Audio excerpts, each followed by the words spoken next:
Assalamualaikum warahmatullahi wabarakatuh. Kita pantun dulu ya, Bu. Lebat daunnya pohon cempaka, tempat singgah burung tempuah. Salam takjim kami membuka acara sehat dan bahagia untuk ibu-ibu yang cindo-cindo dan soleha. Ada lagi, Bu. Asam rasa buah cermai, lebih asam rasa cuko. Bahagia melihat ibu-ibu MT Al-Munawwaroh Kenten Permai, ibu-ibunya cindo dan soleha. Amin. Sikok lagi ya.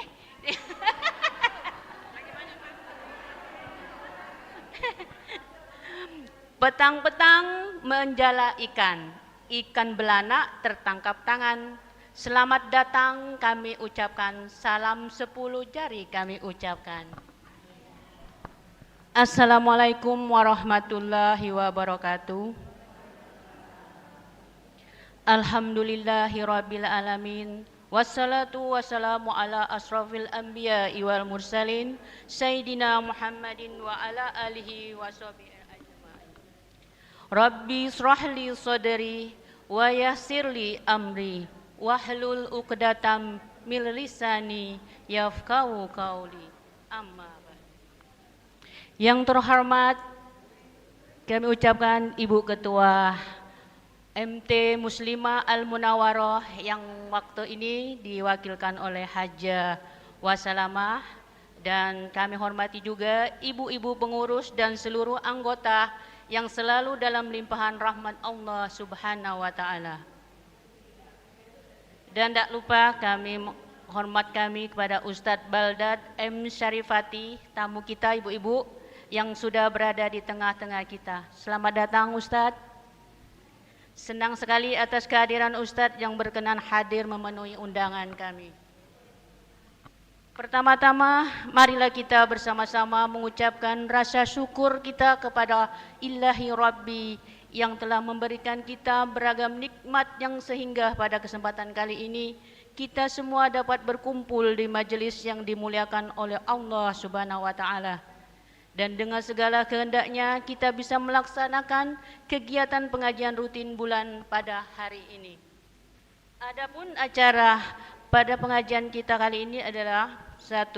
Pembukaan, 2. Sambutan ketua majelis, 3. Tausiah dan sekaligus doa Pak Ustadz, 4. Penutup dan dilanjutkan dengan door prize. Demikianlah susunan acara pada pengajian kali ini. Untuk itu langsung saja kita mulai acara yang pertama, yakni pembukaan. Marilah kita membaca basmalah. Bismillahirrahmanirrahim. Acara berikutnya, marilah kita sama-sama mendengarkan kata sambutan yang akan disampaikan oleh Ketua Majelis Taklim kita yang diwakili Ibu Haja Wasalamah. Kami persilakan. Assalamualaikum warahmatullahi wabarakatuh. Puji syukur kita panjatkan kehadirat Allah Subhanahu wa taala yang telah memberikan kita nikmat kesehatan dan nikmat kesempatan pada hari ini. Salam dan selawat kita kirimkan kepada junjungan besar kita, Nabi besar kita Muhammad SAW beserta sahabat dan para pengikutnya hingga akhir zaman. Terima kasih kepada ibu-ibu Majelis Taklim. Terlebih dahulu saya mengucapkan, saya mewakili Ibu Ketua yang ada di belakang, berhubung dia sedang berhalangan. Terima kasih kepada ibu-ibu Majelis Taklim Al-Munawwaroh yang dapat hadir pada hari ini, yang telah meluangkan waktunya untuk mendengarkan tausiah atau ceramah dari Ustadz Baldad. Dan terima kasih pada Ustadz Baldad yang sudah hadir di tengah-tengah kita. Marilah kita sama-sama mendengarkan ceramah atau tausiah dari Ustadz. Terima kasih, demikianlah pada ibu-ibu sekalian saya ucapkan terima kasih. Demikian kata sambutan dari saya. Billahi taufik wal hidayah. Wassalamualaikum warahmatullahi wabarakatuh. Waalaikumsalam warahmatullahi wabarakatuh. Terima kasih kami aturkan kepada Ibu Wassalama yang telah menyampaikan sepatah kata sambutannya. Ibu-ibu jamaah yang dirahmati Allah, kita lanjutkan untuk mendengarkan tausiah dan sekaligus doa nanti Ustadz ya. Apabila ada waktu, ada yang mau tanya, kita persilakan. Mendengarkan tausiah dari Ustadz Baldad M. Syarifati dengan tema merenungkan kembali makna hijrah. Untuk Ustadz kami persilakan. Bismillahirrahmanirrahim. Assalamualaikum warahmatullahi wabarakatuh.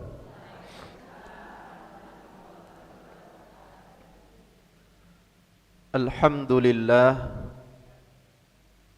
alhamdulillahilladzi an'amana bi ni'matil imani wal islam.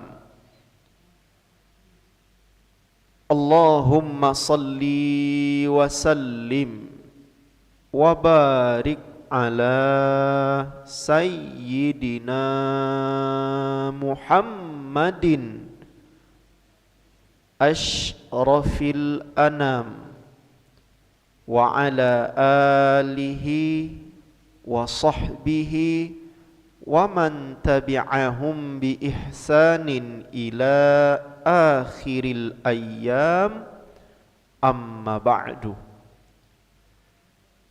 Subhanaka la ilma lana illa ma 'allamtana innaka antal alimul hakim. Rabbana zidna ilman warzuqna fahma. Allahumma faqihna fid din wa 'allimna ta'wil ya arhamar rahimin. Yang kami hormati Ketua Majelis Taklim Al-Munawwarah yang pada hal ini diwakili oleh wak kami, saudari kita Ibu Hajjah Waslamah, yang saya cintai, ibunda sekalian, anggota, begitu pula pengurus Majelis Taklim Al-Munawwarah yang insya Allah selalu dimuliakan Allah Subhanahu wa ta'ala.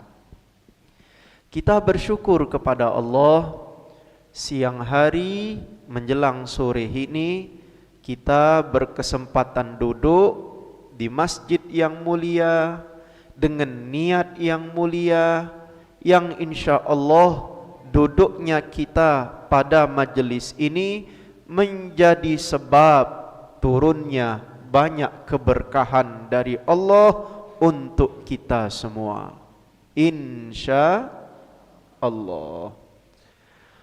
Kemudian salawat dan salam selalu kita ucapkan kepada kekasih Allah, baginda Nabi besar Muhammad sallallahu alaihi wasallam, beserta kepada seluruh keluarga beliau yang mulia, begitu pula kepada seluruh sahabat-sahabat beliau yang bertakwa, dan insya Allah nanti di hari kiamat kita semua mendapatkan syafaat dari Nabi Muhammad sallallahu alaihi wasallam. Amin ya rabbal alamin. Jamaah yang berbahagia, insyaallah tanggal 27 Juni nanti kita memperingati tahun baru Islam 1 Muharram 1447 Hijriah. Kalau kita merenungi terjadinya pergantian tahun dari 1446 nanti tanggal 27 Juni berubah menjadi 1447, sebenarnya walau ibu lihat angka tahun itu bertambah, berarti umur kita juga bertambah. Umur bertambah. Ibu sekarang 60, kaget tahun depan 61, bertambah atau berkurang? Bertambah umur. Umur bertambah. Saya 34, kaget berubah ganti tahun jadi 35. Bahasa kita 35. Maka umur bertambah. Tapi ingat, usia berkurang. Umur bertambah, mungkin ibu nanti 1447 Hijriah umurnya ada 65 tahun. Semula 64 jadi 65. Semula 70 jadi 71. Umur bertambah, tapi hakikatnya usia berkurang. Usia itu apa sih? Jatah hidup kita di dunia. Kita kan tidak tahu, Bu, sampai kapan giliran kita masuk kubur. Kita tidak tahu, saya tidak tahu kapan jatah saya berakhir. Ibu juga tidak tahu kapan jatah ibu berakhir di dunia. Tapi yang kita yakin, bertambah umur, hakikatnya berkurang usia. Kami punya ya, beliau tahu ketika gawat hari Minggu pekan yang lalu, sedang di ICU salah satu rumah sakit di Palembang, beliau hadir.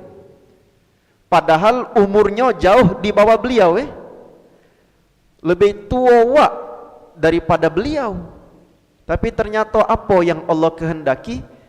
Mamang kami, kami, Allah kehendaki wafat terlebih dahulu. Berarti sampai situ jatah usia dia.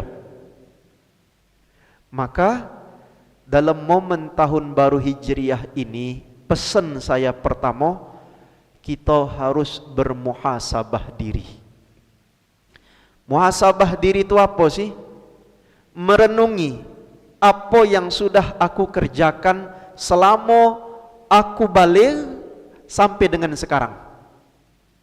Apa lebih banyak amal soleh atau jangan-jangan lebih banyak dosa? Makanya guru-guru kita, kiai-kiai, ustadz-ustazah selalu ngenjuk nasihat. Kalau kita masuk pergantian tahun, salah satu amalannya bertaubat kepada Allah Subhanahu wa ta'ala. Apa sebab? Karena kita ni manusia biasa, ibu, bukan nabi. Kalau nabi ada sifat al-maksum. Apa artinya al-maksum? Sifat di mana nabi itu dijaga Allah dari dosa dan salah. Itu nabi. Apa ada di sikap nabi? Tak suwe kita kak manusia. Manusia biasa, bukan nabi. Maka mau tidak mau, saya, ibu, pasti setahun yang lalu ada dosa yang kita lakukan. Makanya syariat agama memerintahkan kita untuk segera minta ampun dan bertaubat kepada Allah. Ini pertama. Saya kutip dari kitab Riyadhus Shalihin yang ditulis oleh Imam An-Nawawi. Cara taubat ini ada dua cara. Nah, tolong ibu ingat ini. Pertama, cara bertaubat kalau dosa kita dosa kepada Allah. Contohnya apa, Bu? Tidak sholat, Idak melunasi hutang puasa Ramadan sengaja lah bertahun-tahun dak dilunas-lunasi. Ini dosa kepada Allah. Apalagi orang berzina, orang minum minuman keras, itu dosa kepada Allah. Dia melanggar aturan Allah. Kalau dosa kita berkaitan kita dengan Allah saja, cara tobatnya ada 3 langkah. Kalau kita lakukan 3 langkah ini, tobat ibu diterima Allah. Tapi kalau tidak dipenuhi 3 langkah ini, tobatnya tidak diterima oleh Allah. Yang pertama, imam siyah. Kalau dia nak bertobat dan dosanya pengen diampuni Allah, mulai detik itu berhenti dari maksiatnya. Ada wong hobi main betino, laki-laki. Kalau dia nak tobat, stop, berhenti. Tapi kalau hari ini berhenti, kaget minggu depan ngulang lagi. Nah, ini memang dia kak majal. Memang tak serius bertaubat dengan Allah. Harus berhenti, Bu. Misal ada ibu-ibu males solat subuh tiap hari. Males nak solat subuh. Bangun jam berapa? Jam 6 terus. Subuh sudah lewat. Ini ibu-ibu di sana, bukan ibu-ibu Al-Munawwaroh. Kalau ibu-ibu Al-Munawwaroh solehah galo, ya tak? Oh, kelewatan kalau ibu Al-Munawwaroh tidak solat subuh, ya tak? Bagaimana cara tobatnya? Berhenti. Kalau dia males-males untuk solat, mulai saat itu berhenti dari malesnya. Dia harus paksakan diri menunaikan solat 5 waktu. Jadi harus berhenti. Kalau masih lanjut berbuat dosa, berarti ini namanya taubat sambel. Kita makan sambel. Sambel apa? Sambel buah. Apa lagi? Sambel galak dibuat wakwas dulu, banyak kan? Pedas. Oh ya Allah, pedas nian sambel ikat ni, siapa lah yang muatnya ai. Tobat nak makan lagi. Minggu depan diundang makan, ngulang lagi. Nah, ikat ni tidak istiqomah. Kalau anda pengen tobat, berhenti total. Jauhi maksiat itu dan jangan diulang. Ini satu. Yang kedua, ayyandama ala fi'liha. Orang ini harus nyesel sesesal-sesalnya atas perbuatan dosanya. Kalau dia ingat dia dulu pernah berzina, dia langsung nangis. Ini nyesel. Tapi kalau tidak nyesel, belum taubatnya diterima Allah. Ya, aku bertaubat sih, tapi sebenarnya gawe itu lemak juga sebenarnya wajib dia. Ini belum serius taubat. Harus nyesel, Bu. Kalau dia sudah menyesal, ini isyarat di dalam hatinya sudah Allah taruh keimanan, sehingga dia merespon panggilan hidayah dengan nyesel terhadap perbuatan dosa yang sudah dia lakukan. Dan yang ketiga, ayya'zima alla ya'uda ilaiha abada. Dia harus bertekad tidak akan mengulang kembali dosa itu selama-lamanya. Dia harus bertekad, Ibu. Aku bertekad tidak akan lagi meninggalkan solat subuh. Aku bertekad tidak akan lagi berbohong. Aku bertekad tidak lagi berbuat maksiat apapun itu. Ini kalau 1 sampai 3 ini ibu lakukan. Pertama, berhenti dari berbuat dosa. Yang kedua, nyesel. Yang ketiga, bertekad tidak mengulang. Ini ciri taubat kita diterima oleh Allah Subhanahu wa ta'ala. Faham kira-kira? Insya Allah. Ini jenis taubat pertama. kalau dosa ibu berkaitan dengan Allah. Tapi ada jenis yang kedua, dosa yang berkaitan sesama manusia. Ibu dengan tetangga ibu, ibu dengan sesama anggota majelis taklim pernah salah, ngezolimi, ngomongi dia dari belakang, termasuk minjem duit dak balik-balik. Nah ini adik kah? Ibu-ibu majelis taklim, tiap hadir majelis taklim hobinya minjem duit terus. Minjem sen, ada dak 50.000. Tiap ketemu minta lagi, ada dak 200.000. Minjem terus. Tapi masalahnya dak pernah dibaliki. Sehingga orang yang meminjamkan merasa terzolimi. Dia ni minjem-minjem dak pernah dibaliki. Giliran ditagih ngamuk marah dia. Lebih sangar dari preman, ya dak? Nah ini dosa berkaitan dengan sesama manusia. Cara taubatnya sedikit berbeda, ibu. Kalau dengan Allah tadi 1 sampai 3. Tapi kalau dosa dengan sesama manusia, Allah belum terima taubat kita selama menambah 1 lagi, jadi 4.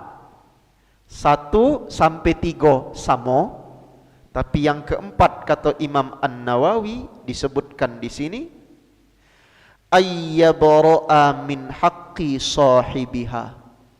Dia harus melepaskan, harus menunaikan dan mengembalikan hak saudaranya. Kalau dosa dia dengan saudaranya berkaitan dengan duit, harta, dia harus mengembalikan hartanya kepada saudaranya. Aku dulu pernah maling patok tanah punya tetangga. Sekarang aku insaf, aku sadar aku salah. Diterima tak taubat aku oleh Allah? Belum, sampai engkau kembalikan haknya kepada orang yang sudah engkau zalimi. Kalau sudah dibali'i, wa talaba afwahu, kita minta maaf, maka taubat kita diterima oleh Allah. Walau ibu rajin solat tahajud loh, walau kita rajin duha, kita rajin berangkat umrah tiap tahun, tapi kalau kita zalim dengan orang lain, maling hartonya, tidak kita kembalikan, taubat kita belum diterima oleh Allah Subhanahu wa ta'ala. Jangan main-main kalau dengan manusia. Termasuk kita ngomongi wong dari belakang, itu zalim dengan dia. Dia kak laki, dia kak bebini tike. Ngomongi dari belakang, zalim itu. Gibah. Dosanya belum diampuni oleh Allah. Sampai kapan? Talaba afwahu, minta maaf dengan dia. Caranya cak mana? Kalau kita yakin, kita minta maaf dengan saudara kita tadi, tidak terjadi mudarat, kita ngomong langsung. Cek, kemarin aku salah dengan kau. Noh, salah kau apa? Aku ni ngomongi kau dari belakang. Aku sadar aku salah, aku minta maaf. Ya sudah, aku maafkan. Selesai. Berarti aman-aman saja. Tapi kalau kita minta maaf dengan dia terus terang, khawatir kaget jadi ribut, cek, yang ngefitnah kau dulu tuh aku sebenarnya. Yang ngefitnah kau tuh. Ngakak rupanya yang fitnah kue. Biadab kata dia. Tamparnya kita. Ini kan mudarat. Kalau kita takut seperti itu, minta maaf tetap, tapi minta maafnya secara umum saja. Cek, aku minta maaf dengan kamu, aku ada salah. Salah apa? Pokoknya aku ada salah. Minta ridho, minta maaf. Bawa ke martabak manis. Minta maaf. Dia ridho, ya sudah, aku maafkan. Selesai. Tapi kalau kita yakin, kalau diunjuk tahu dia tidak marah, maka tidak apa-apa. Kita unjuk tahu bahwa yang memfitnah kamu dulu adalah saya. Saya bertaubat, saya minta maaf. Kalau dia tidak merespon dengan kasar, maka silahkan ibu terus terang.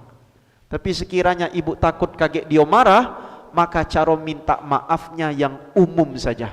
Ya, aku minta maaf, aku nyesel dindo, sudah berbuat dosa kepada dirimu, berbuat salah. Aku nak nanya dosa apa? Pokoknya aduh, aku minta maaf dan minta ridho. Ya sudah, kalau itu aku maafkan. Selesai ibu. Faham?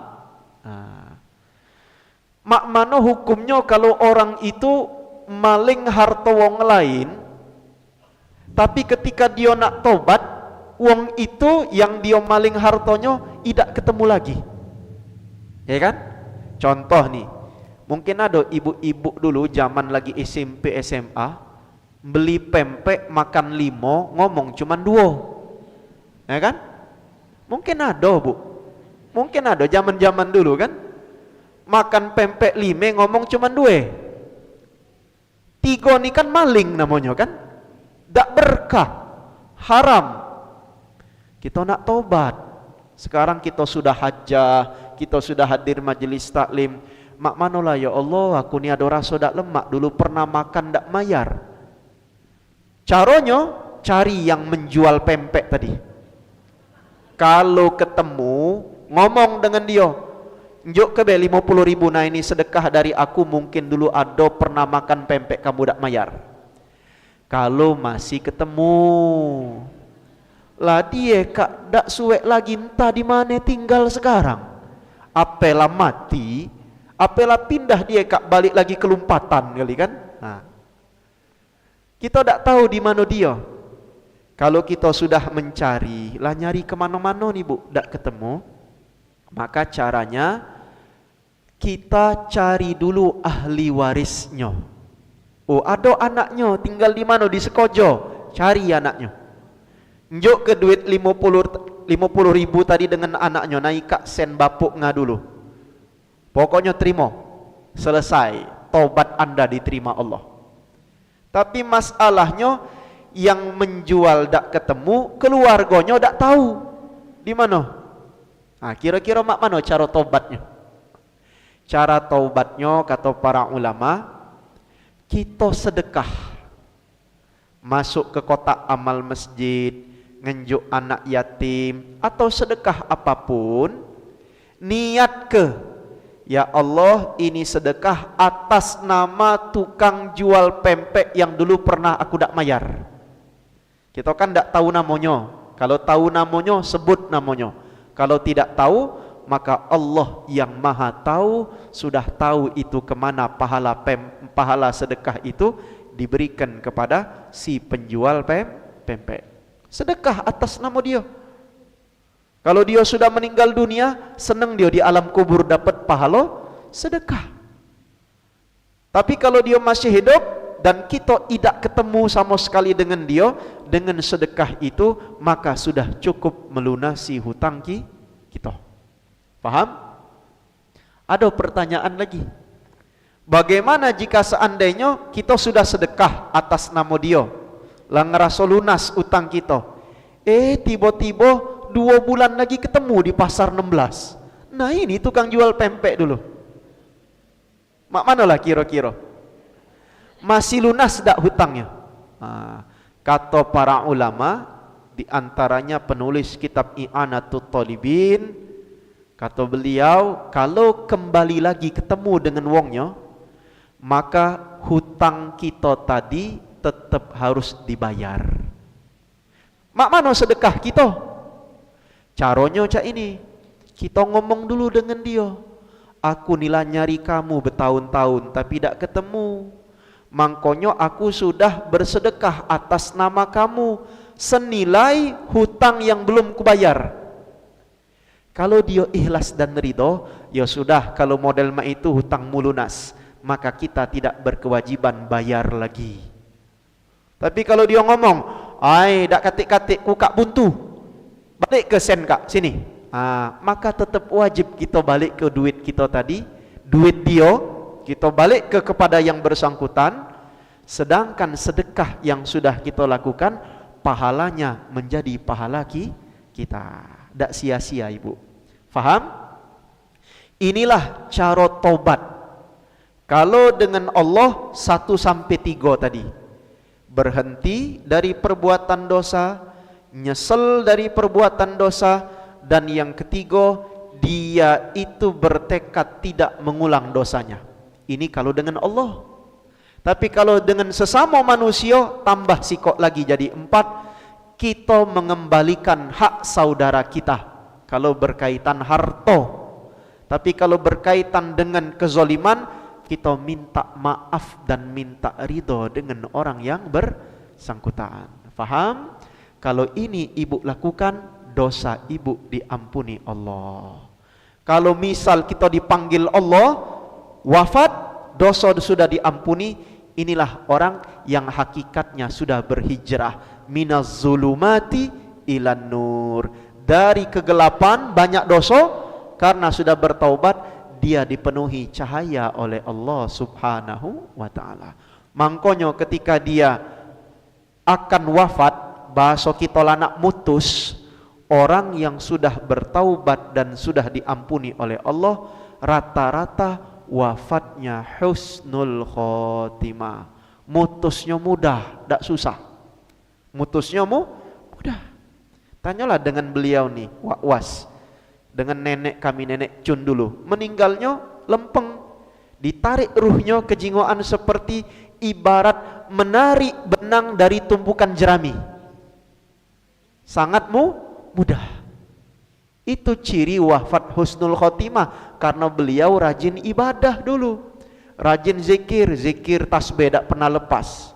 Berarti insya Allah dia husnul khotimah, dan insya Allah jadi ahli surga. Kita juga itu kaget bu, insya Allah ibu-ibu saya, kita rajin hadir majelis taklim. Kalaupun pernah salah dengan sesama dulur, langsung minta maaf. Hidup tenang bu. Kalau hidup tenang, meninggalnya insya Allah juga tenang. Itulah Allah berfirman dalam surah Al-Fajr ayat terakhir, untuk orang yang meninggal dalam keadaan tenang dan husnul khotimah, dipanggil Allah dengan kalimat, ya ayyatuhan nafsul mutmainnah, wahai jiwa-jiwa yang tenang, irji'i ila rabbiki radiyatan mardiyah, kembalilah ke hadirat Tuhanmu dalam keadaan penuh ridho dan diridhoi. Fadkhuli fi ibadi, masuklah ke dalam golongan hambaku, wadkhuli jannati, dan masuklah ke dalam syurgaku. Nah ini langkah pertama kita, tobat.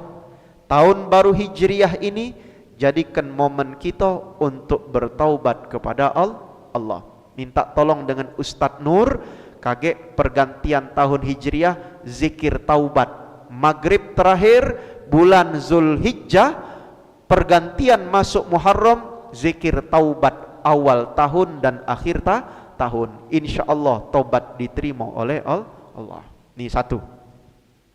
Yang kedua, setelah taubat, apalagi tugas kita dalam menyongsong tahun baru Hijriah, yakni kita membuat planning, rencana tahun 1447 Hijriah ini apa yang harus saya lakukan. Ini perintah Allah dalam Quran surah Al-Hasyr, sering dibaca oleh imam kalau solat isya. Ya ayyuhalladzina amanu taqullah wal tanzur nafsum ma qaddamat lighad. Ini perintah Allah. Wahai kalian orang-orang beriman, bertakwalah kepada Allah dan persiapkan dirimu untuk menyongsong hari esok. Yang disiapkan ini apa? Dunia siapkan. Oh, tahun 1447 Hijriah ini aku pengen buat bisnis catering. Monggo, silahkan. Oh, tahun 1447 Hijriah saya harus selesai jadi doktor. Monggo, silahkan. Itu dunia. Tapi jangan lupa akhirat juga. Akhirat yang lebih utama. Bagaimana caranya?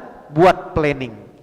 Kalau selama ini semayang subuh, zohor, asar, maghrib, isya di akhir waktu, Mulai 1447 Hijriah ini kita solat 5 waktu di awal waktu. Kalau selama ini ibu puasa Senin Kemis males-males, targetkan 1447 Hijriah puasa sunnah Senin Kemis rutin tiap minggu. Kalau ibu awalnya pelit, apa bahasa kita, busuk sikut, ya tak? Busuk sikut, pelit. Mulai tahun baru ini paling tidak seminggu sekali rutin ke sedekah, minimal sedekah di hari Jumat. Kita buat planning supaya apa? Yang ke depan banyak amal soleh, menutup dosa yang kita lakukan pada masa-masa yang lalu. Paham? Nah, ada sikok hadis. Hadis ini diriwayatkan oleh Imam At-Tirmidzi dari sahabat Abdullah bin Muslim. Nabi ketika hijrah sampai di kota Madinah, Nabi ngomong dengan seluruh penduduk Madinah, ya ayyuhan nas afshus salam.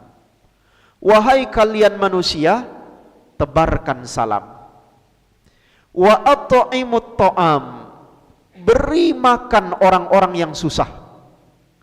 Yang ketiga, wasilul arham, sambung tali silaturahim. Dan yang keempat, wasallu billaili wan nasu niyam, salatlah kalian ketika malam di saat orang lain sedang tidur nyenyak.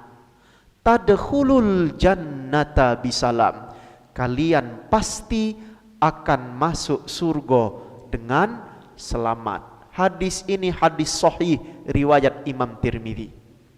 Nabi berpesan 4 hal ketika Nabi hijrah. Berarti 4 hal ini harusnya kita lakukan kalau kita pengen berubah dan berhijrah, pengen masuk surga nanti di akhirat. Yang pertama tadi apa? Tebarkan salam. Salam ini ada 2 ibu.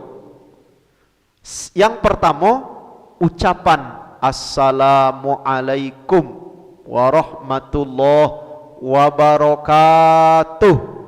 Dijawab oleh ibu kan? Waalaikumsalam warahmatullahi. Ini sunnah diucap sebagai muslim. Saya tadi ngucap salam dengan ibu, ibu juga jawab. Ini sunnah diucapkan dalam rangka menebar salam perintah Nabi sallallahu alaihi wasallam. Ngapa demikian? Salam itu adalah ungkapan doa, bukan sekedar menyapa ibu. Tadi kami di awal acara ngucap Assalamualaikum warahmatullahi wabarakatuh. Itu tuh aku sedang berdoa kepada Allah untuk ibu galau-galau. Semoga keselamatan, rahmat dan berkah Allah dianugerahkan untuk anda semua. Doa bukan? Doa. Dan saya senang ibu tadi kompak jawab. Berarti ibu juga mendoakan kami. Makanya sebelum kita ngucap apapun, kalau ketemu dengan sesama muslim, hendaknya awali dulu dengan ucapkan salam. Karena Nabi sudah mengingatkan, nanti di akhir zaman anda dekat dengan hari kiamat, ciri-cirinya umat Islam sudah banyak tidak mengucapkan salam. Sudah terjadi belum sekarang? Sudah mulai terjadi ibu. Ketemu dengan kawan-kawan, ketemu dengan tetangga, bukan Assalamualaikum lagi yang ditanya. Cek, apa kabarnya? Name hal lari kak. Aman dia ni buntu ketemu dengan wong kayo, idak lagi ngucap Assalamualaikum. Idak, apa yang diucap pertama kali? Yung, ada lokak hari ini. Nanya lokak. Wong di Jakarta, anak-anak muda, anak-anak gaul, saling ketemu, idak lagi Assalamualaikum. Apa yang dia ucap? Hai bro. Hai bro. Bahasa kita bro puji kita, bukan bro.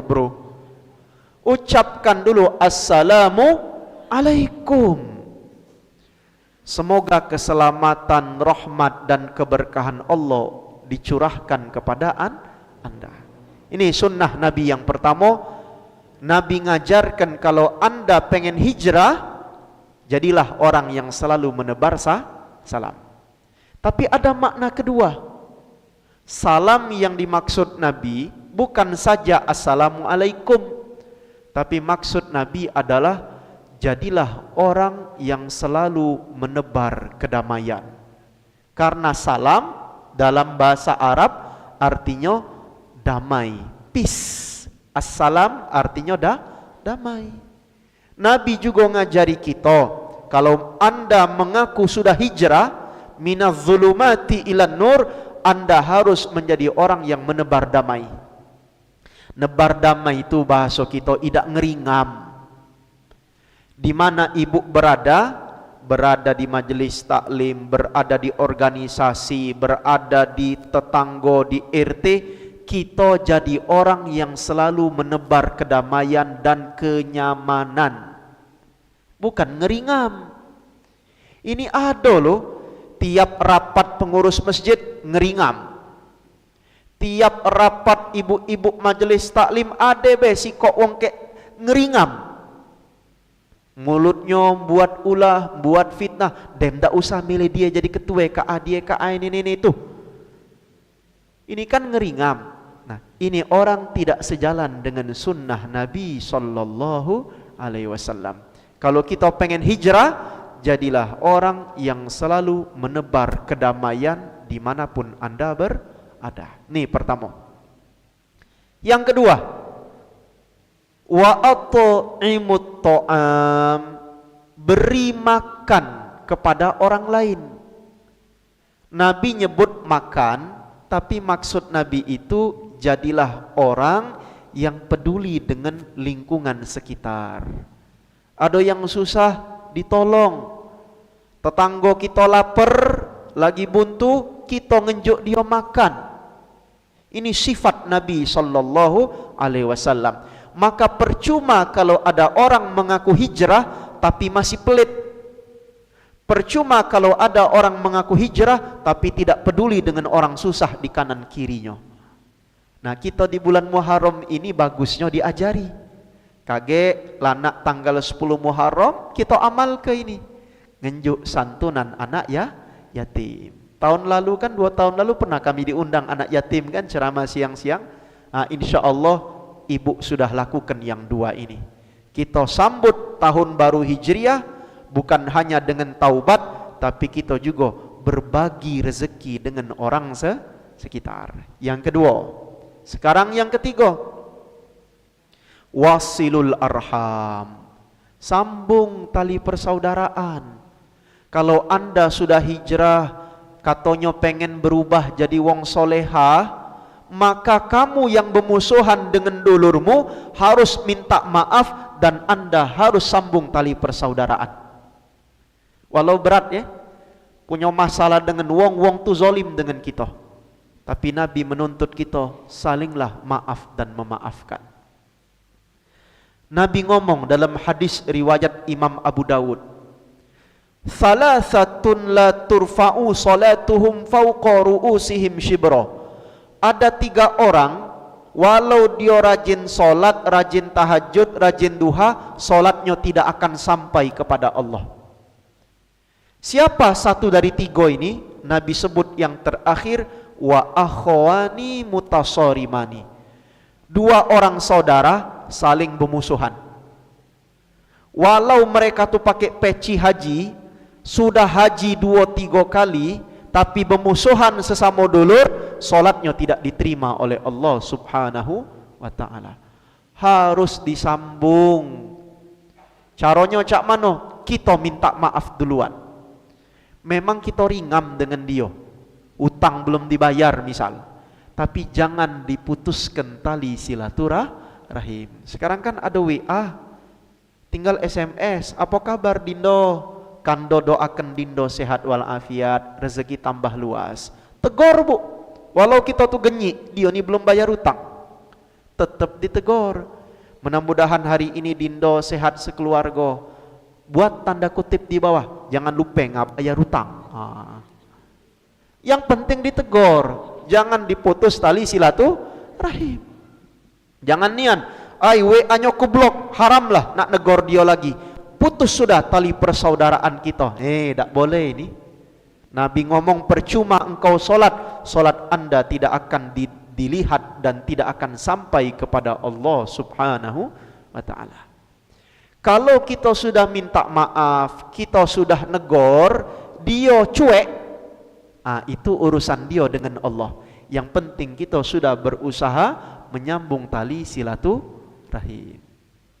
Yang keempat, yang terakhir, Nabi bersabda, wasallu billaili wan nasu niyam. Kalau malam-malam jangan ngorok baik. Bangunlah pada penghujung malam, solat malam ketika orang sedang tertidur lelap. Napa dalam hadis ini ketika hijrah Nabi berpesan solat malam? Ngapa bukan solat duha? Ngapa bukan dengan solat yang lain, tapi solat malam? Karena solat malam ini tolak ukur kemuliaan seorang mukmin. Dalam riwayat disebutkan, syarful mukmin salatuhu billail. Kalau nak lihat orang itu mulia atau tidak, bukan nyingok pangkatnya, bukan nyingok duitnya, bukan nyingok berapa banyak bininya, tapi lihatlah bisa tak dia di penghujung malam dia bangun berdiri solat malam ketika orang sedang tertidur lelap. Kira-kira berat tak solat malam itu? Berat, kecuali bagi orang yang diberikan hidayah Allah untuk bisa bangun. Yakinlah bu, dari 100 orang yang bisa solat malam paling 2-3 orang, yang lainnya ngorok. Makanya benar uji Nabi, orang yang solat malam itu ciri dia mulia di sisi Allah. Bahkan dalam Quran disebutkan, waja'alhu maqamam mahmudah, asa ayyab'atsaka rabbuka maqamam mahmudah. Dia dapat posisi pangkat derajat yang terpuji di sisi Allah. Kalau ibu mampu tiap malam solat tahajud, saya kira insya Allah bisa ya. Bagi yang sudah mendawamkan, ibu-ibu di sini lah sudah lama tiap malam tahajud, bersyukur kepada Allah. Anda hamba pilihan Allah. Tapi bagi yang belum, mumpung masih sehat, masih terkejar, Anda masih bisa mengamalkan solat tahajud. Walau 2 rakaat jadilah. Tutup witir serakaat, total 3 rakaat, selesai. Tapi jangan 2 rakaat terus. Kalaulah 2 bulan tambah 4 rakaat, ya dah. Tapi daripada tidak sama sekali, minimal 2 rakaat cukup. Dan awali dengan tidur. Ngapa disebut tahajud? Karena tahajud itu diawali dengan tidur terlebih dahulu, walau sejenak. Lalu kita bangun, solat tahajud jam 2, jam 3, jam 4 masih bisa, selama belum masuk waktu subuh. Karena batas akhir tahajud adalah waktu subuh. Jadi amalkan ini, insya Allah kita mulia di sisi Allah. Sebelum saya tutup, masuk sesi tanya jawab. Ada orang bertanya, Ustadz, boleh tak witir sebelum tidur? Habis semayang isya witir. Kalau boleh, kami jam 3 malam bangun, masih boleh tak tahajud? Nah, ini kan pertanyaan nih. Sebelum tidur kita lah witir. Jam 2 bangun, boleh lagi tak tahajud? Soalnya ada yang ngomong solat witir itu penutup solat sunnah. Simak jawabannya, ini ilmu. Hadis yang disahihkan oleh Imam Al-Hakim. Nabi pernah bertanya dengan 2 orang sahabat. Ini saya bawa hadis, dalil. Pertama sahabat Abu Bakar As-Siddiq, dan yang kedua sahabat Umar bin Khattab.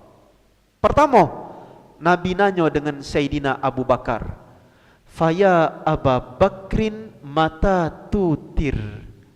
Wahai Abu Bakar, engkau kapan melakukan solat witir? Apa jawaban Sayyidina Abu Bakar? ba'dal atamah. Saya witir setelah solat isya. Atamah itu artinya isya. Wa anta ya Umar, sedangkan engkau wahai Umar, kapan witir? Fi akhiril lail. Saya witir di penghujung malam. Maksudnya sebagai penutup solat sunnah. Apa respon Nabi? Nabi ngomong dengan Sayyidina Abu Bakar, faya Abu Bakrin fa akhadta bithiqah. Wahai Abu Bakar, engkau sudah mengambil cara yang engkau paling hati-hati. Wa anta ya Umar fa akhadta bil quwwah. Sedangkan Umar, engkau sudah mengambil cara yang engkau yakini engkau bisa lakukan. Berarti apa ibunda sekalian? Yang pengen witir sebelum tidur, monggo silahkan. Yang pengen witir di penghujung malam juga boleh. Dan bagi orang yang sudah witir sebelum tidur, kaget jam 3 malam dia bangun, masih boleh solat tahajud. Mengapa demikian? Sayyidina Abu Bakar tadi witirnya sebelum tidur, habis solat isya. Tidak mungkin Sayyidina Abu Bakar tidak bangun tahajud. Dia pasti bangun tahajud, Bu. Apa sebab? Dalam hadis yang lain Nabi pernah ngomong, kalau iman penduduk bumi ditimbang dengan iman Sayyidina Abu Bakar, maka mereka semua tidak bisa mengalahkan imannya Sayyidina Abu Bakar As-Siddiq. Maka tidak mungkin Sayyidina Abu Bakar tidak solat tahajud. Beliau pasti tahajud, tapi witirnya beliau sebelum tidur. Paham? Nah, kalau ibu witir sebelum tidur tetap harus dilakukan setelah solat isya. Isya dulu baru witir. Kalau saya ibu, setiap hari witirnya itu habis solat isya. Solat isya, zikir, ba'diyah isya, witir. 1 rakaat saja witir saya. Karena minimal witir 1 rakaat. Kalau ibu pengen witir 1 rakaat, 1 rakaat ini jangan dewean. Hendaknya diawali dengan solat sunnah yang lain. Tadi saya sudah solat sunat ba'diyah isya, salam, tegak lagi witir 1 rakaat. Nih menurut mazhab kita Imam Syafi'i. Faham? Kalau ibu sudah witir habis isya, lalu ibu tidur, jam 3, jam 4 ibu pengen solat tahajud, silahkan. Tidak masalah. Tapi ingat, Nabi bersabda dalam hadis yang lain, la witrani fi lailatin. Kalau anda sudah witir di awal, kaget nak solat tahajud, silahkan. Tapi jangan ngulang witir 2 kali. Karena tidak ada 2 kali witir dalam 1 malam. Aku nak nanya, witir itu apa sih artinya? Apa arti witir? Ganjil. Innallaha witrun yuhibbul witro. Itu hadisnya. Allah itu maha ganjil, mencintai yang ganjil. Berarti witir artinya ganjil. Kalau ibu sebelum tidur lah witir 3 rakaat. Kaget habis tahajud witir lagi 3 rakaat. Pertanyaannya, 3 tambah 3 sama dengan 6. 6 itu witir, 6 itu ganjil atau genap? Genap. Makanya dilarang Nabi mengulang witir 2 kali. Kalau ibu sudah witir sebelum tidur, tahajud, bangun, silahkan solat. Tapi jangan lagi solat witir.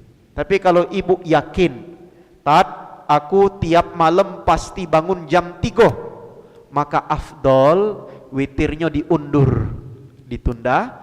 Tahajud dulu, solat taubat dulu, solat hajat, baru tutup solat witir terakhir kali. Ini paling afdol. Tapi kalau ibu witirnya di awal, silahkan, sah.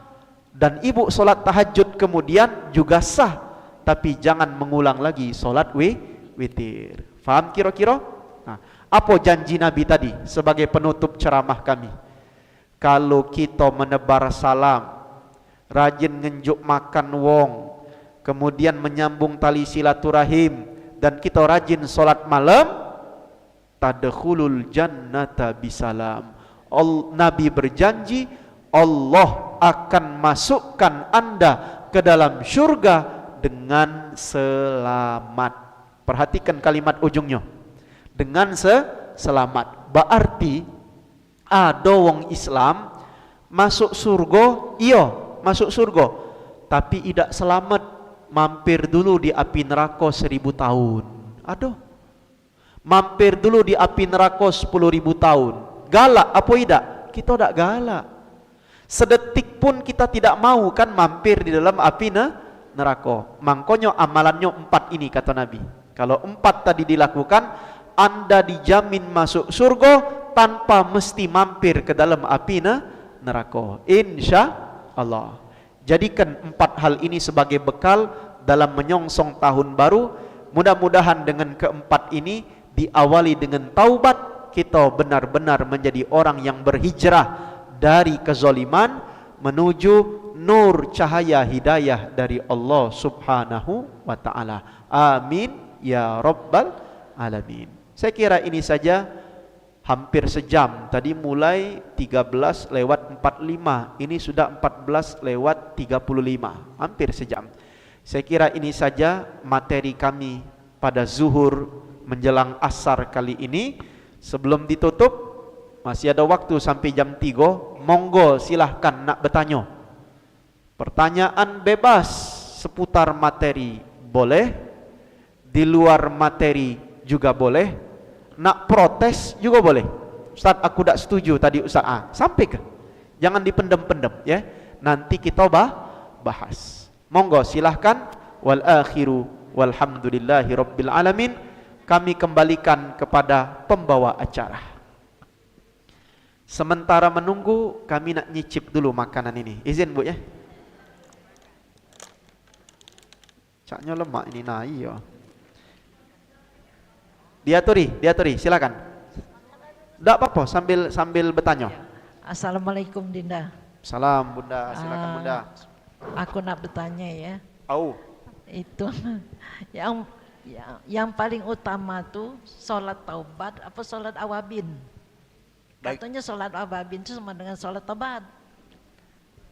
Jadi sahabat sudah maghrib awabin, apa lebih utama kita sholat taubat 2 rakaat sudah isya atau waktu tahajud? Bagus. Sholat sunat awabin dan sholat sunat taubat. Sholat sunat awabin itu ada 2 versi. Pertama, sholat awabin itu maksudnya sholat duha. Sholat duha yang dilakukan ketika matahari sudah terik, jam 10 atau jam 11. Itu terik kan? Ini disebut sholatnya orang-orang awabin. Ada hadis Ibu, Nabi pergi ke Kubah. Tahu tak Ibu Kubah? Waktu umroh ke Madinah, ziarah ke Madinah, mampir tak ke Masjid Kubah? Dengan wakwas mampir kita kan ke Masjid Kubah. Masjid Kubah itu masjid yang pertama kali dibangun Nabi. Nabi pergi ke daerah Kubah, Nabi lihat orang-orang sedang sholat duha.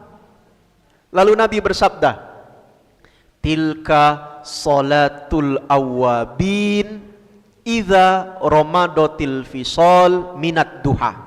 Nabi sebut tuh, itulah sholatnya orang-orang awabin. Disebut awabin, yakni ketika dia sholat duha di saat anak-anak unta sudah berlari dari induknya. Ngapo?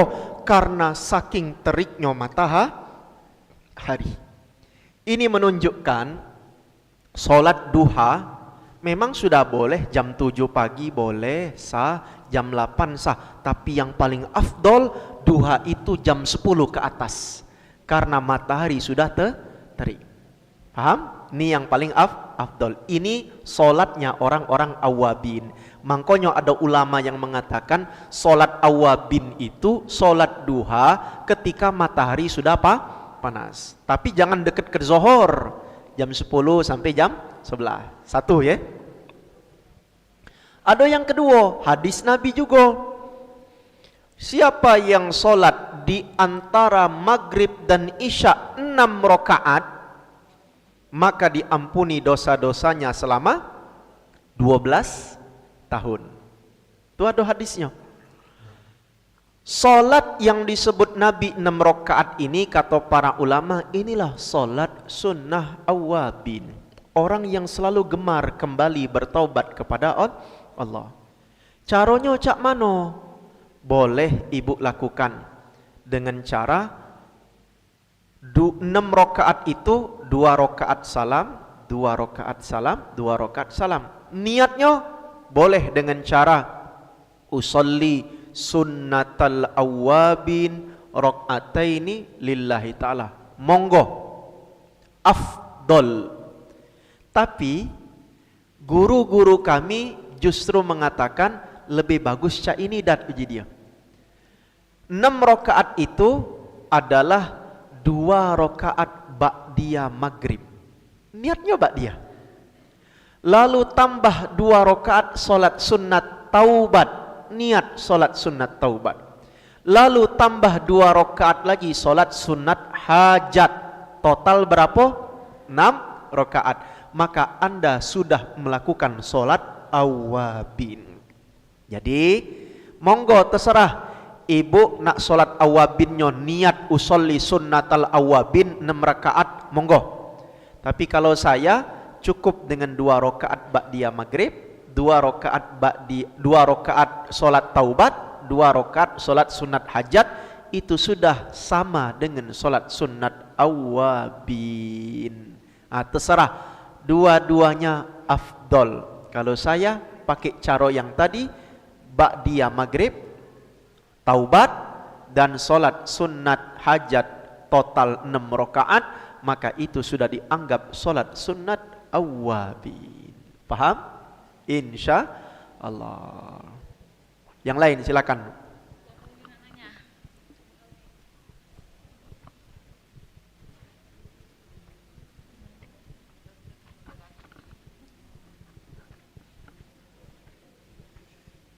Terima kasih Ustadz.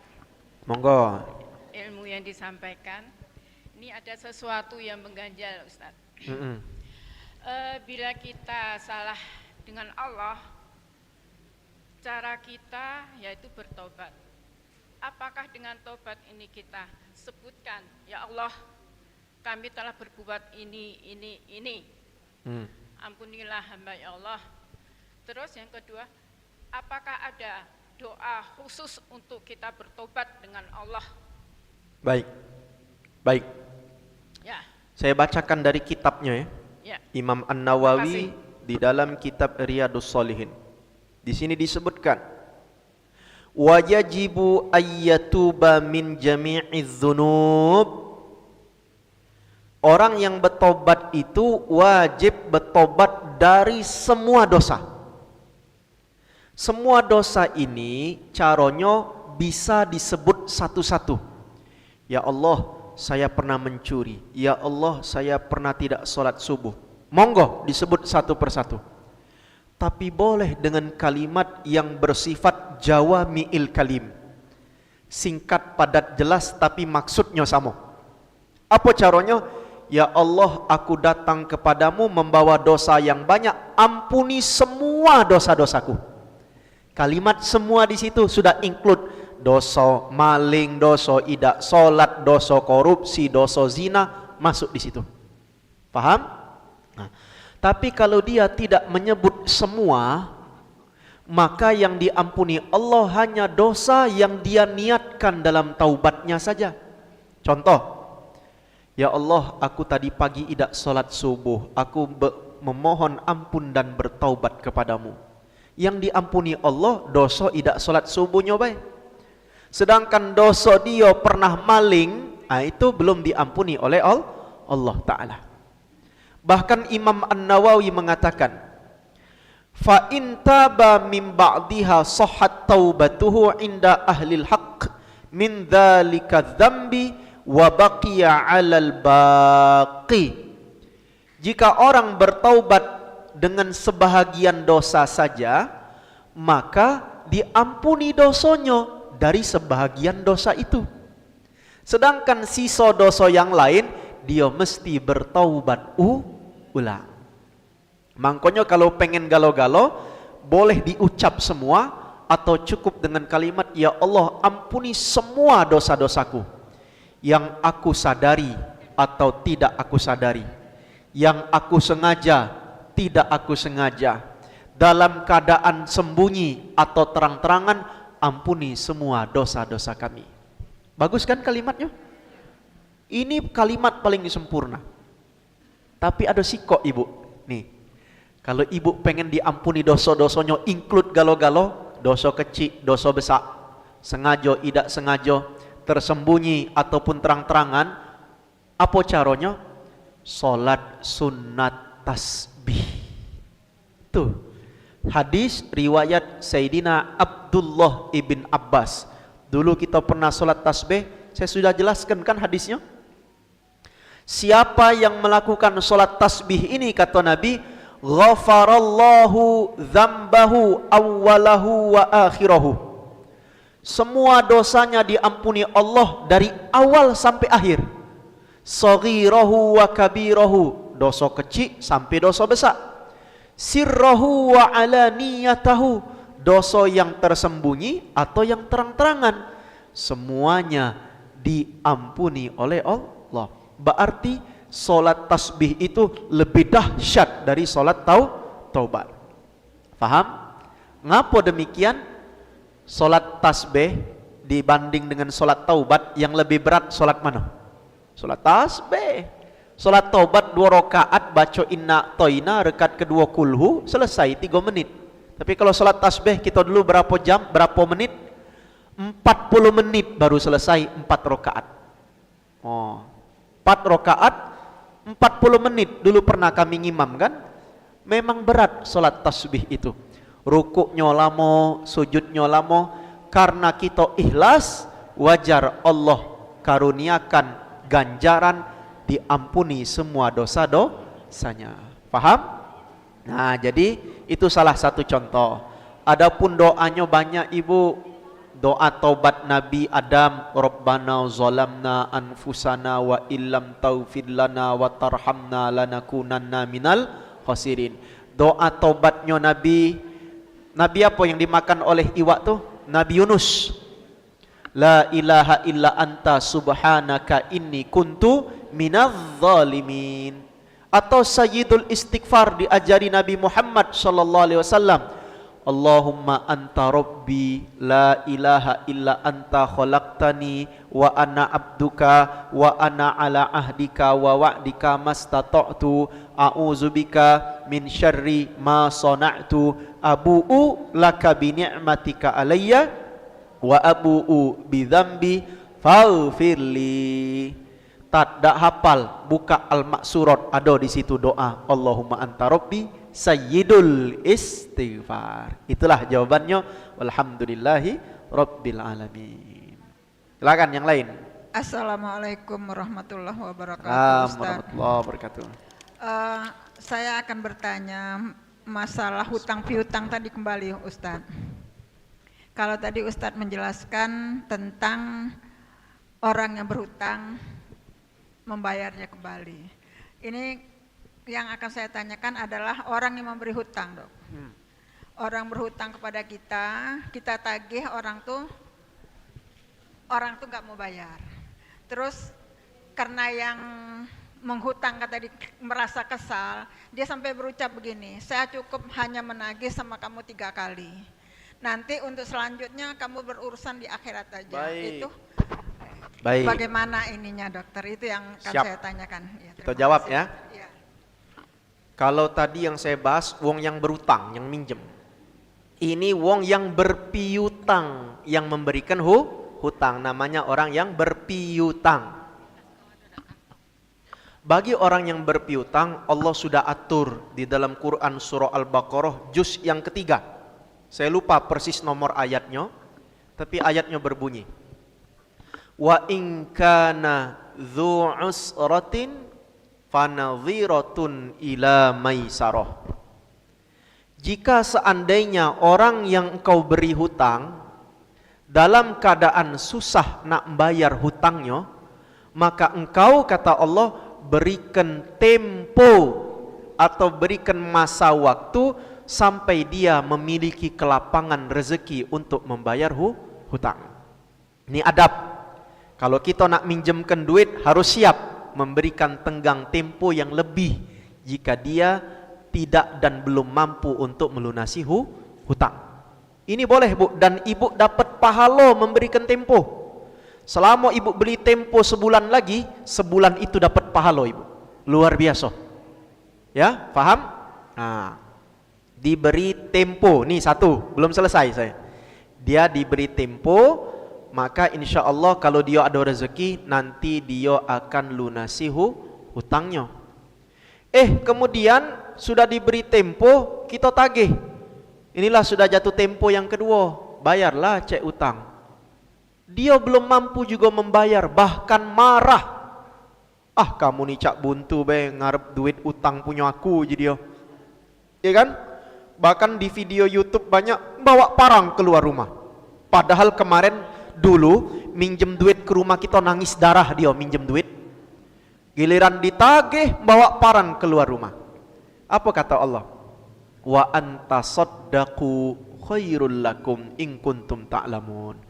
Kalau kamu ikhlas niat ke sedekah, itu justru lebih baik bagi kamu jika kamu mengetahui. Nih, kalau kita ikhlas besar pahalanya. Sudah kita unjuk tempo, lah dapat pahala. Ketika ditagih, sudah 3 kali diunjuk tempo belum bayar, kita ikhlas tak terhitung pahala kita di sisi Allah Subhanahu wa ta'ala. Tapi masalahnya tidak semua kita bisa. Soalnya ngeringam, nyingok dia ni tak katik cara. Tak katik cara dengan kita lah minjem duit, rupanya dia bentak-bentak marah-marah. Kan genyik rasanya kan? Di situ ujian kita. Bisa tak tetap ikhlas? Kalau tetap ikhlas, pahalanya besar. Tapi kalaupun ibu tidak ikhlas, ibu tidak berdosa. Ngapa tidak berdosa? Karena memang uang itu hak kita. Maka ketentuan hukumnya, kalau hutang itu tidak dilunasi di dunia, maka nanti di akhirat akan dilunasi. Makanya Nabi bersabda, hadis sahih, nafsul mu'min mu'allaqatun bidainihi hatta yuqda anhu. Jiwa seorang mukmin akan tergadai, terkatung-katung sebab hutangnya sampai hutangnya dilunasi. Kalau dia meninggal, masih ada hutang, maka ahli warisnya harus melunasi hutangnya. Kalau ahli warisnya tidak melunasi, berarti si mayit ini terkatung-katung ruhnya. Nanti di hari kiamat, biyaumil hisab, hutang itu akan ditagihkan kepada dirinya. Karena kaget di yaumil hisab, pengadilan itu bukan pengadilan kita, sudah pengadilan Allah yang akan mengadili seadil-adilnya. Dia belum bayar hutang, cak mana ngelunasinya? Pada hari itu tidak berlaku lagi emas dan perak, tidak berlaku lagi rupiah, dolar ataupun real.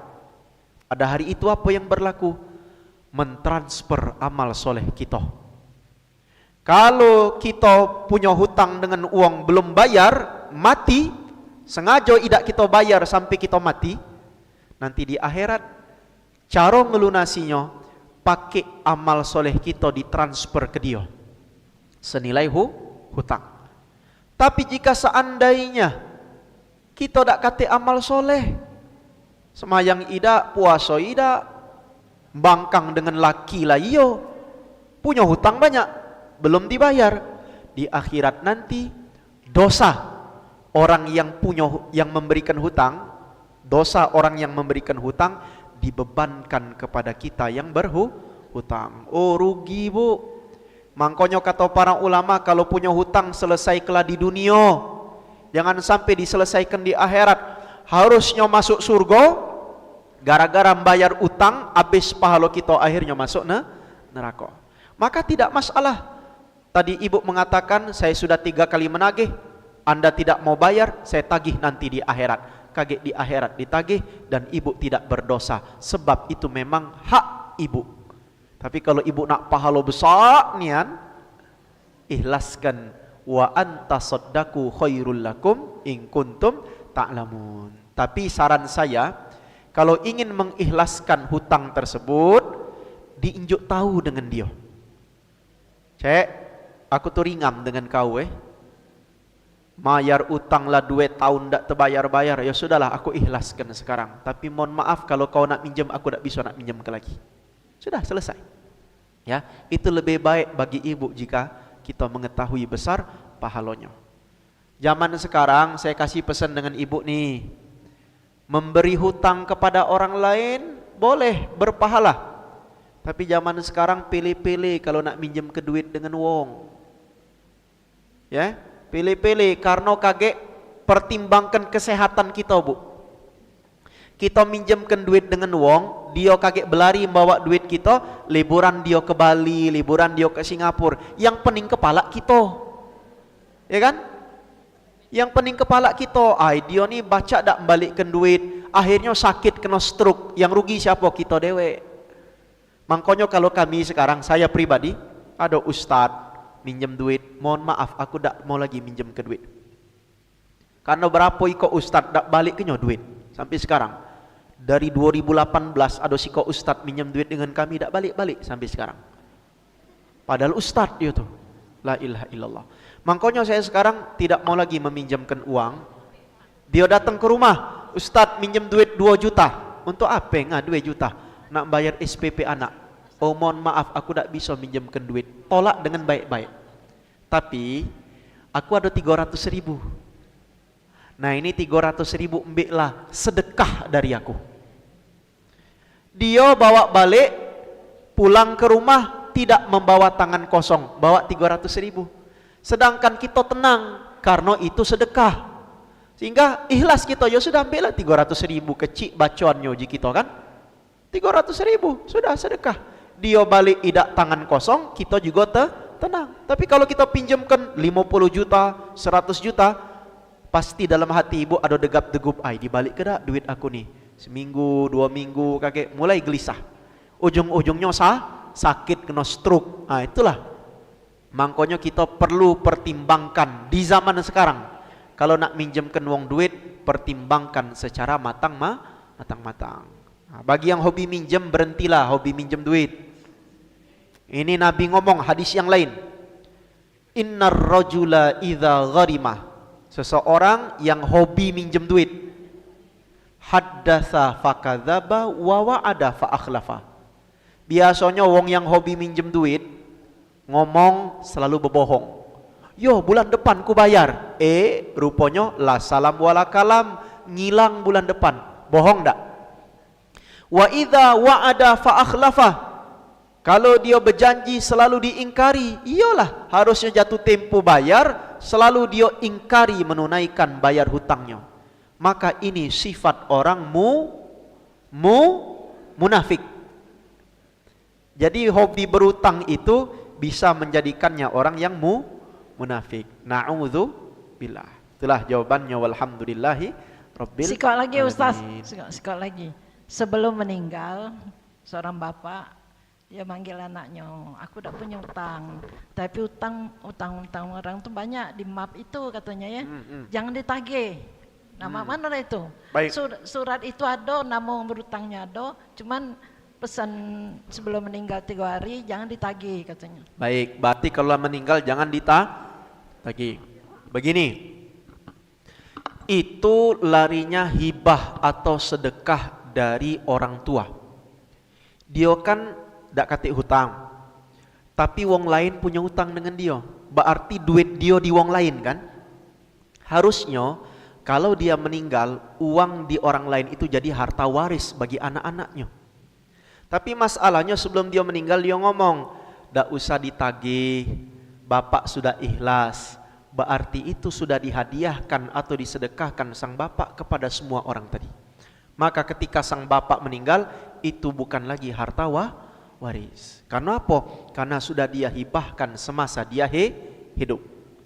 Tapi hibah itu harus detik itu, tidak boleh dikaitkan dengan waktu. Misal kalau bapaklah meninggal, jangan kamu tagih. Oh, tidak boleh, tidak sah. Kalau dia pengen mengikhlaskan semenjak hidup inilah, aku ikhlaskan itu hutang. Telepon masing-masing wong tadi, tidak usah kamu bayar, kami ikhlaskan. Ini yang benar. Tapi jika seandainya ketika bapaknya anak meninggal, kage ikhlas kage, kalau misalkan bapak meninggal, tidak usah ditagih hutangnya. Itu kan wasiat. Ya, wasiat menyedekahkan harta waris kepada orang lain. Wasiat itu boleh ibu, tapi dengan syarat tidak boleh lebih dari 1/3 harta almarhum. Dihitung dulu, itu harta yang diwasiatkan tadi, yang jangan ditagih, itu totalnya berapa? Apakah 100% harta almarhum? Atau hanya 1/3 saja? Kalau hanya 1/3, monggo silahkan. Tapi kalau dia harta almarhum hanya itu, berarti 100%, maka tidak boleh dijalankan tanpa seizin ahli waris. Karena apa? Ahli waris punya hak harta dari almarhum bapaknya. Karena ahli waris butuh duit peninggalan bapaknya, dan yang lebih berhak bukan orang lain, tapi ahli waris terlebih dahulu. Nah, jadi caranya ini ibu, dari harta yang piutang tadi, yang tidak usah ditagih, dihitung dulu berapa totalnya. Kalau totalnya itu sama dengan 1/3 dari total harta almarhum ketika bapak meninggal, maka boleh diikhlaskan untuk orang-orang, jangan ditagih. Tapi kalau ternyata lebih dari 1/3, oh harta bapak ini tidak katik lagi kecuali harta di wong-wong tadi yang belum bayar utang, maka tidak bisa diikhlaskan begitu saja. Ahli waris harus menagih. Kecuali kalau semua ahli waris sepakat mengikhlaskannya. Kalau ahli waris tidak setuju, aku tak galak, aku kak butuh sen sekarang, maka mau tidak mau wasiat itu tidak bisa dijalankan. Karena dalam hadis Nabi mengatakan, wasiat kepada orang lain hanya maksimal 1/3. Sisa 2/3 untuk ahli waris. Lebih baik kalian meninggalkan harta yang banyak kepada anak keturunan kalian daripada tidak sama sekali sehingga menjadikan anak keturunan kalian minta-minta di pinggir jalan.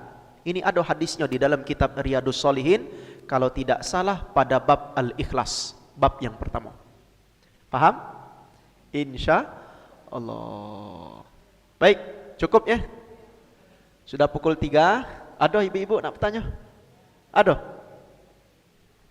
Baik, saya kira ini saja. Sudah pukul 3 menyongsong solat asar. Bapak-bapak lah liwat. Belum lagi nak bagi door prize, kan? Masih ada 25 menit lagi pas lah ya. Saya kira ini saja. Mau kasih banyak atas pertanyaannya. Saya kalau ceramah paling senang ada tanya jawab. Kalau ustadz lain mungkin habis ceramah salam. Kalau saya harus ada tanya jawab, membuktikan bahwa ibu itu menyimak ceramah kami. Dan kami juga senang ketika ditanya mengulang kembali apa yang sudah kami pelajari. Saya kira ini saja, wal akhiru walhamdulillahi rabbil alamin. Mari sama-sama kita berdoa. Auzubillahi minasyaitonir rajim. Bismillahirrahmanirrahim. Alhamdulillahi rabbil alamin.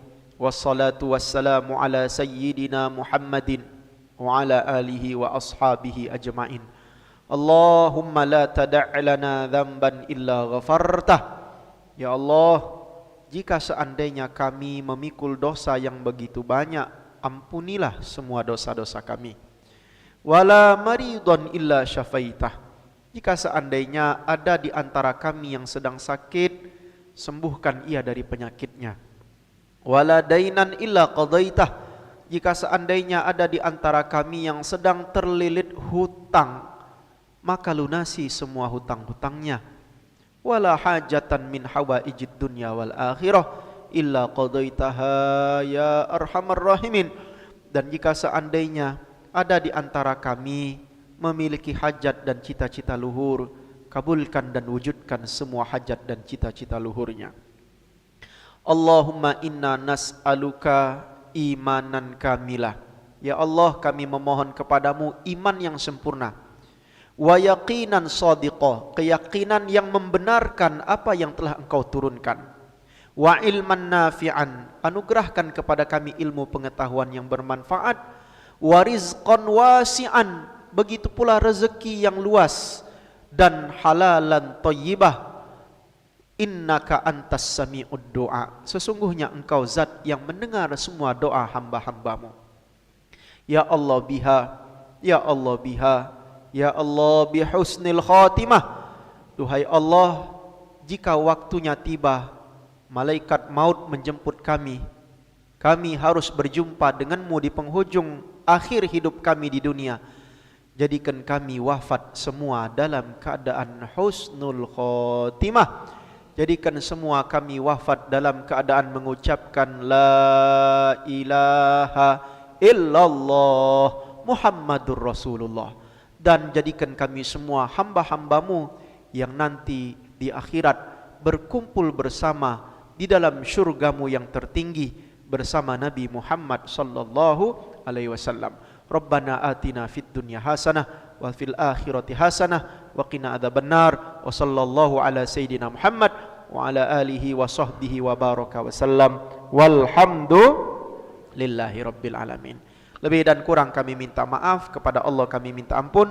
Subhanakallahumma bihamdika asyhadu an la ilaha illa anta astaghfiruka wa atubu ilaik. Billahi taufik wal hidayah. Wassalamualaikum warahmatullahi wabarakatuh. Waalaikumsalam warahmatullahi wabarakatuh. Dengan berakhirnya tausiah dan doa dari Ustadz, maka berakhir juga acara pengajian kita kali ini. Semoga apa yang telah disampaikan oleh Ustadz dapat kita laksanakan, insya Allah. Apabila dalam pembawa acara ini terdapat kekurangan serta tutur kata yang kurang berkenan di hati ibu-ibu, saya mohon bukakan pintu maaf yang seluas-luasnya. Semoga kita dapat berjumpa kembali pada pertemuan berikutnya. Marilah kita akhiri dengan membaca kafaratul majlis. Subhanaka Allahumma wa bihamdika ashhadu an la ilaha illa anta astaghfiruka wa atubu ilaik. Wassalamualaikum warahmatullahi